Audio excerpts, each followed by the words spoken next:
तो आप लोगों के सामने क्वेश्चन है दोस्तों कि 800 रुपए की राशि साधारण ब्याज की एक निश्चित दर पर 3 वर्ष में 956 रुपया हो जाता है। यदि ब्याज दर 4% बढ़ा दी जाए तो वह राशि 3 वर्ष में कितनी हो जाएगी।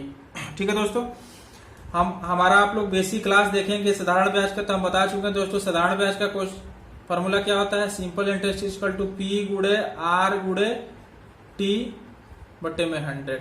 ठीक है, इसको हम थोड़ा मॉडिफाइड कर दिए थे, पी गुड़े आर टी बटे में 100 कर दिए थे। ठीक है दोस्तों, तो बताए थे कि सिंपल इंटरेस्ट क्या हो जाएगा, लिख सकते हैं पी का यानी प्रिंसिपल का मूलधन का RT%, क्योंकि इस बटे में 100 जो भी होता है उसको परसेंट बोलते हैं। जैसे 10 बटे में 100 को क्या बोलेंगे दोस्तों हम लोग, 10%। उसी तरह RT बटे में 100 को क्या बोल सकते हैं, RT%। यानी SI हमेशा क्या होता है, सिंपल इंटरेस्ट प्रिंसिपल का RT% होता है। हम अपने बेसिक क्लास में बता चुके हैं दोस्तों, एक बार हमारा बेसिक क्लास जरूर देख लीजिए। और प्रिंसिपल कितना होता है हमेशा 100%। ठीक है, अब मिश्रधन A कितना हो जाएगा 100 प्लस RT%। ये सारी चीजें बता चुके हैं, लेकिन एक बार जो लोग नए होंगे वीडियो को देख रहे होंगे उनके लिए एक बार दोबारा बता देते हैं। अमाउंट कितना होता है दोस्तों 100 प्लस RT%। क्लियर, चलिए इसी बेस पर हम लोग क्वेश्चनों को लगाते चलेंगे। जिस तरीके से क्वेश्चन आपके सामने दे रखा है कि 6 वर्षों में कितना हो जा रहा है, 3 वर्ष में 800 रुपये कितना हो जा रहा है दोस्तों, यानी प्रिंसिपल दे रखा है 800 रुपया हो जा रहा है, 3 वर्ष में 956 रुपये। ठीक है दोस्तों, कितने रेट से, रेट नहीं दे रखा है कितना है। ठीक है, लेकिन कह रहा है कि अगर 4% रेट को बढ़ा दें तो बताइए ये अमाउंट है, ये प्रिंसिपल है ये अमाउंट है। ठीक है दोस्तों, ये प्रिंसिपल है और ये अमाउंट है। ठीक ना, तो बताना है कि 800 रुपये किसी दर से, हमें नहीं पता वो दर क्या है, R% की दर से 956 हो जा रहा है। तो बताइए अगर दर को 4% बढ़ा दें तो ये क्या हो जाएगा। ठीक है दोस्तों, तो हम जानते हैं प्रिंसिपल, साधारण ब्याज में प्रिंसिपल क्या होता है, हमेशा फिक्स होता है। प्रिंसिपल कभी घटता बढ़ता नहीं है, अमाउंट बढ़ते जाता है। अमाउंट क्यों बढ़ता है, उसमें समय और दर बढ़ने के कारण। जैसे दर है 3 साल के लिए हो गया, 4 साल के लिए हो गया, 5 साल के लिए हो गया, दर बढ़ गया तो ब्याज बढ़ जाता है। ब्याज बढ़ते जाता है तो प्रिंसिपल में जुड़ते जाएगा तो अमाउंट बढ़ते जाता है। तो यहाँ देखिए समय भी फिक्स है और अमाउंट जो हमारा प्रिंसिपल है वो भी फिक्स ही रहता है। साधारण ब्याज में तो हमेशा प्रिंसिपल फिक्स रहता है, तो बता चुके हैं आपको क्लास में।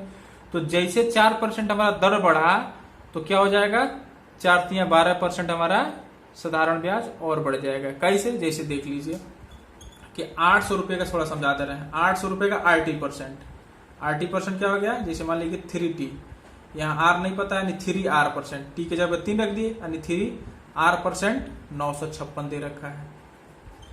ठीक है, अगर हम R को क्या कर दे 4% बढ़ा दे यानी 3 गुणे R प्लस 4 कर दें, यही नहीं हो जाएगा 4% बराबर क्या होगा।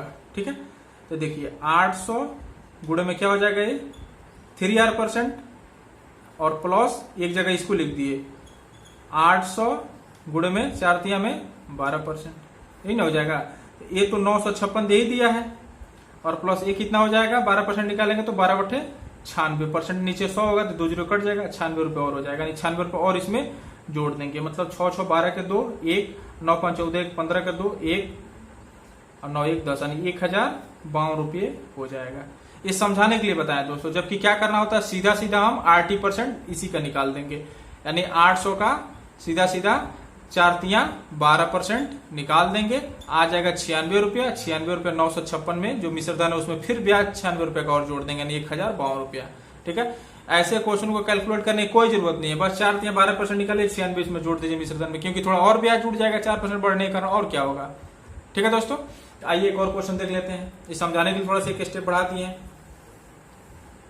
अगला क्वेश्चन देख लीजिए, वार्षिक ब्याज की दर पर 11.5% 10% रह जाने पर किसी व्यक्ति को 55 रुपया 50 पैसे की वार्षिक हानि होती है तो उसकी पूंजी है। ठीक है दोस्तों, यहाँ कुछ नहीं दे रखा है, बस कोई पूंजी है प्रिंसिपल, उस पे जो है व्यक्ति किसी को पूंजी प्रिंसिपल दे रखा है, नहीं कुछ पैसे दे रखा है और किस दर पे दे रखा है 11.5% की दर पे दे रखा है। लेकिन अचानक क्या होता है कि घट के 10% रह जाता है। तो जो अचानक जब घट के 10% रह जाता है तो पहले उसको जो भी ब्याज मिल रहा था, हानि का मतलब क्या हुआ कि उसे पैसे से पैसे कमा रहा था, तो जितना कमा रहा था उसे अब कम कमाने लगा। मतलब कितने की हानि हो गई उसको, 55 रुपये 50 पैसे की हानि हो गई। क्यों हानि हो गई, क्योंकि रेट कम हो गया। कितना कम हो गया, तो देखिए यहाँ पे टाइम कितना दे रखा है, वार्षिक, बस करा कि 1 वर्ष में कि वार्षिक हानि होती है, यानी 1 वर्ष। टाइम भी क्या है यहाँ पे, 1 वर्ष है। ठीक है, इसका मतलब RT% की ब्याज होता है। तो RT%, अगर R कम होगा तो भी उसको ब्याज कम मिलेगा, और T कम होगा तो भी ब्याज मिलेगा। R बढ़ेगा तो भी ब्याज अधिक मिलेगा, T बढ़ेगा तो भी ब्याज अधिक मिलेगा। ठीक है दोस्तों, तो यहाँ पे R क्या हो रहा है, कम हो जा रहा है। कितना कम हो रहा है, 1.5% की कमी हो रही है। ठीक है, 1 वर्ष के लिए। तो प्रिंसिपल का 1.5% कम ही ब्याज मिलेगा उसको। ठीक है, इसका मतलब कि प्रिंसिपल का 1.5% कम मिलेगा। वो कितना है, 55 रुपये 50 पैसे के बराबर है। ठीक है, तो प्रिंसिपल कितना हो जाएगा, 55.50 गुणे में 100/1.5। ठीक है दोस्तों, तो ऊपर हम जब 100 से गुणा करेंगे तो क्या हो जाएगा, 55। चलिए इधर बना देते हैं, ऊपर हो जाएगा 5550/1.5। चलिए एक और जीरो ऊपर बढ़ा दे रहा है, नीचे सीधे सीधे 15 कर दे रहे हैं। ठीक है, 15 से जब हम लोग भाग देंगे तो 15 45, 10 हो गया 105, 15 7 में 105, यानी 3700 रुपया उसका क्या था, प्रिंसिपल था। अगला क्वेश्चन कर रहा है दोस्तों कि साधारण ब्याज की किसी दर से कोई धनराशि 2 वर्ष के लिए निवेश की गई, यानी इन्वेस्ट की गई है। यदि इसे 1% अधिक दर पर निवेश किया गया होता तो 24 रुपये अधिक ब्याज मिलता। तो वो धनराशि क्या है। ठीक है दोस्तों, यानी कोई भी धनराशि है R% की दर से उसको 2 वर्ष के लिए, यानी T बराबर 2 वर्ष के लिए इन्वेस्ट किया गया है। तो उस पर जो भी कमाई क्या होगी, प्रिंसिपल का RT%।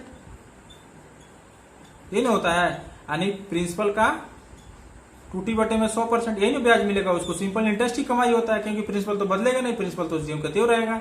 यानी प्रिंसिपल का 2T%, यानी 2R%। ठीक है दोस्तों, यानी 2T क्या है, 2 वर्ष, यानी 2R% उसको ब्याज मिलेगा। लेकिन क्या हो रहा है कि 1% की कमी हो जाने के, 1% अधिक दर पर निवेशित किया गया होता, यानी दर को अगर 1% बढ़ा देते तो उसको क्या होता, 24 पर अधिक मिलता है। यानी 1% बढ़ाते तो क्या होता, 2 साल के लिए 1 दूना 2%। ठीक है, 2 वर्ष तो टाइम फिक्स रहेगा, बस दर क्या होता है, 1% और बढ़ जाता है। मतलब इसको हम ऐसे लिख दे, प्रिंसिपल का 2R+1 लिख देते। ठीक है, बटे में 100। तो क्या हो जाता है दोस्तों, P गुणे 2R बटे में 100, 2 जगह लिख देंगे, प्लस P गुणे 2 बटे में 100। ये नहीं होता, यानी 2% और उसमें एड होता। पहले तो इतना ही मिल रहा था उसको, इतना और एड होता। यानी जो बढ़ा है हमको ऐसे लिखने की जरूरत नहीं है, सीधा सीधा RT% उसका भी हम लोग निकाल देंगे। यानी R क्या दिया, 1 बढ़ा देंगे तो 1 ले लेंगे, यानी R बराबर 1 ले लेंगे, T बराबर 2 दिया ही है, यानी सीधा सीधा 2% निकाल देंगे। यानी प्रिंसिपल का सीधा सीधा 2%, यानी 2 बटे में 100 जो है बढ़ने से कितना रुपए बढ़ जा रहा है, 24 रुपए बढ़ जा रहा है। यानी प्रिंसिपल क्या हो जाएगा दोस्तों, 12 से कट गया, यानी 1200 रुपये। प्रिंसिपल कितना हो जाएगा, 1200 रुपये। ठीक है दोस्तों, आइए एक और क्वेश्चन इसी पे देखते हैं हम लोग। अगला क्वेश्चन कर रहा है कि ए और बी ने 2.5 वर्ष के लिए समान ब्याज दर पर क्रमशः 3000 रुपये और 3200 रुपये उधार लिए। यदि बी ने ए की तुलना में 40 रुपये अधिक ब्याज दिया हो तो ब्याज दर ज्ञात कीजिए। देखिए क्वेश्चन बहुत इंपॉर्टेंट तो है दोस्तों। यहां देखिए क्या है कि ए जो है एक बी है, दोनों लोगों ने कर्ज लिया। ए ने 3000 रुपये कर्ज लिया और बी जो है 3200 रुपये कर्ज लिया। ठीक है, और टाइम कितना है, दोनों का टाइम एक ही है, 2 4 1 5 बटे में 2 वर्ष, यानी 2.5 वर्ष के लिए। क्लियर। लेकिन तो ब्याज दर आर हमको ज्ञात करना है। ठीक है दोस्तों, लेकिन क्या है, कह रहा है कि बी जो है ए की तुलना में, जब ए अपना कर्जा चुका रहा है तो जितना भी ब्याज दे रहा है और बी जितना भी दे रहा है, उसमें कह रहा है कि बी जो है ए से 40 रुपया अधिक ब्याज दे रहा है। तो दोस्तों देखिए, जब टाइम भी फिक्स है और समान ब्याज दर पर, क्वेश्चन वगैरह दोनों समान ब्याज दर पर ले रखे हैं, मैंने R% पर दोनों ले रखे हैं, तो टाइम भी सेम है और दर भी सेम है, तो ब्याज होता है RT%, तो इनका ब्याज भी बराबर होता। लेकिन ब्याज बी का ज्यादा हो रहा है। क्यों ज्यादा हो रहा है, तो मूलधन बराबर नहीं है। ठीक है दोस्तों, यानी बी इसलिए ज्यादा दे रहा है कि बी का मूलधन ए से ज्यादा है। जबकि रूल के अनुसार क्या होना चाहिए दोस्तों, कि जब समय और दर दोनों बराबर हैं और मूलधन भी बराबर होते तो ब्याज दोनों को बराबर जाते। तो किस वजह से ज्यादा दे रहा है, यानी इसका मूलधन ज्यादा है। कितना ज्यादा है, तो 200 रुपया ज्यादा है। तो इसका मतलब ये 200 रुपया ज्यादा होने के कारण ही उसको 40 रुपया बी को ज्यादा देना पड़ रहा है। यानी 200 रुपये का RT% ही क्या है, 40 रुपये के बराबर है। समझ में आया दोस्तों क्वेश्चन।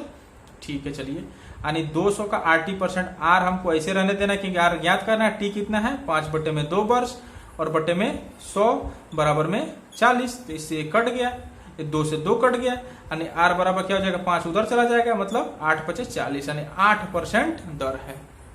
ठीक है दोस्तों, क्वेश्चन समझ में आ गया होगा, उम्मीद कर सकते हैं। चलिए अगला क्वेश्चन देखते हैं हम लोग इसी पे। अगला क्वेश्चन कह रहा है दोस्तों कि अलका एक व्यक्ति को 8.37% वार्षिक साधारण ब्याज दर से कुछ रुपये 2.5 वर्षों के लिए कर्ज दी।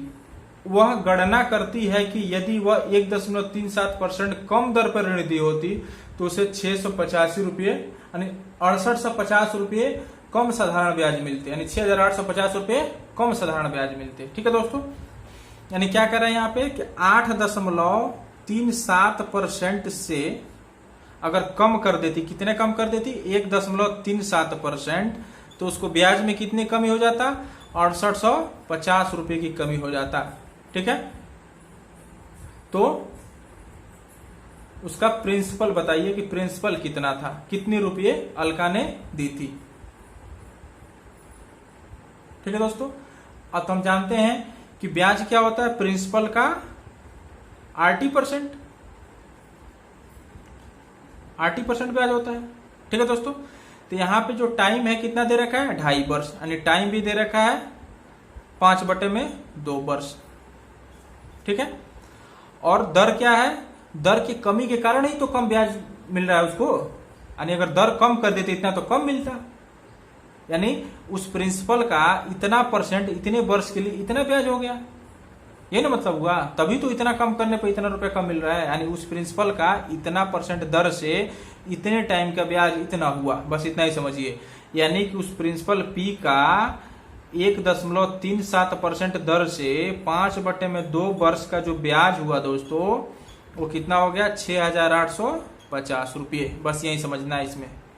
ठीक है दोस्तों, तो P का मान क्या हो जाएगा, सीधा सीधा देखिए 6850, 100 उधर चला जाएगा, ये 2 भी उधर चला जाएगा, बटे में 5 गुणे में 1.37। ठीक है दोस्तों, तो 1.37 को हम दशमलव हटा देते हैं, ऊपर एक और 100 से गुणा कर देते हैं ताकि ये क्या हो दशमलव हट जाए। ठीक है, चलिए इससे हम काट देते हैं, 5 से देखें कट जाएगा, 5 एकम 5, फिर 18, 5 तिया 15, फिर 5 सते 35, यानी 1370 हो गया, यानी 137 आ गया, यानी इससे कट जाएगा 10 बार में। ठीक है दोस्तों, अब कितना हो गया ये 2, इसके पीछे 2 2 4 1 5 0, 1 2 3 4 5 यानी 2 लाख रुपए, प्रिंसिपल कितना था 2 लाख रुपए।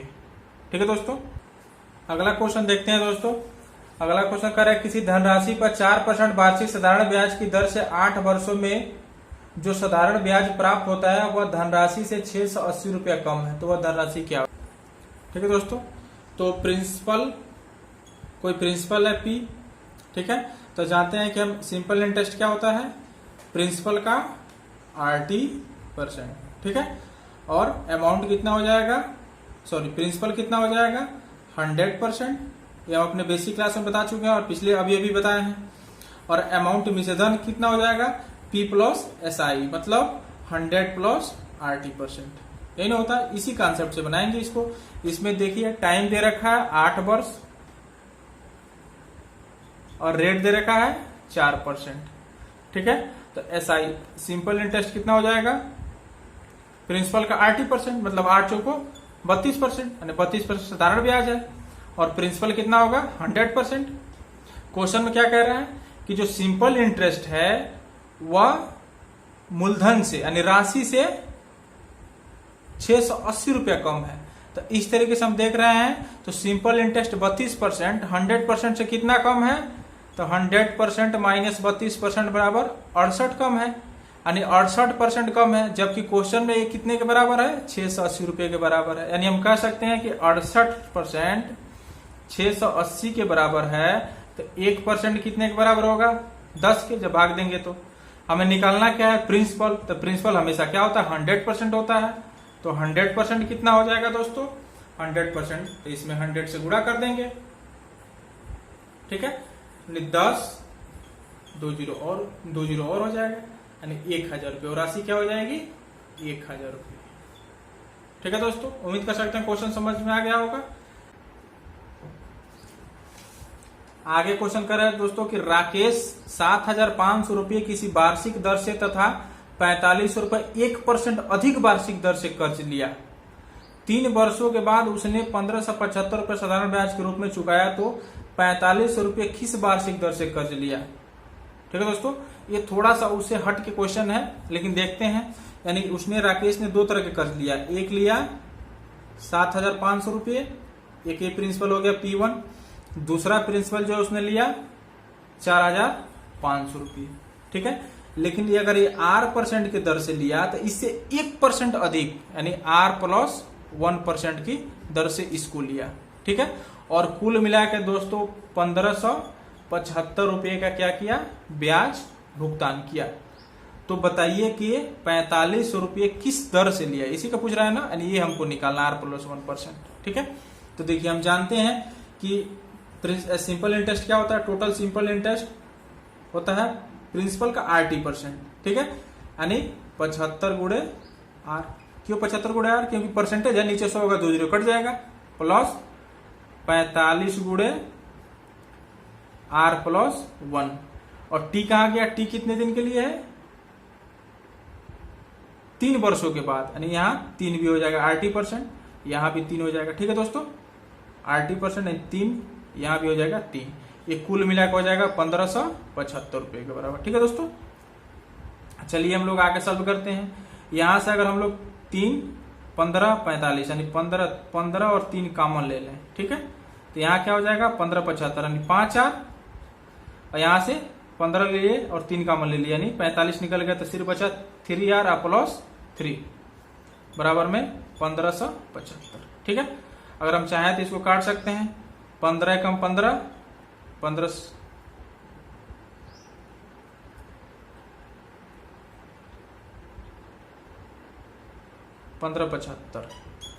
ठीक है दोस्तों, 15 कम 15, 1575 हो गया, 105 हो गया। 3 से काट दें तो 35 तिया 105 हो गया। ठीक है, यानी ये हो गया 8R और 3 को उधर कर देंगे तो 35 - 3 बराबर 32 हो जाएगा। यानी R बराबर क्या हो जाएगा दोस्तों, 32/8 यानी 4%। यानी ये वाला हो गया 4% के दर पे इससे लिया था और 1 बढ़ा कर यानी 5% की दर से इसको लिया था। क्वेश्चन में क्या पूछ रहा है कि 45 रुपया किस दर से लिया था, तो 5% की दर से लिया। ठीक है दोस्तों।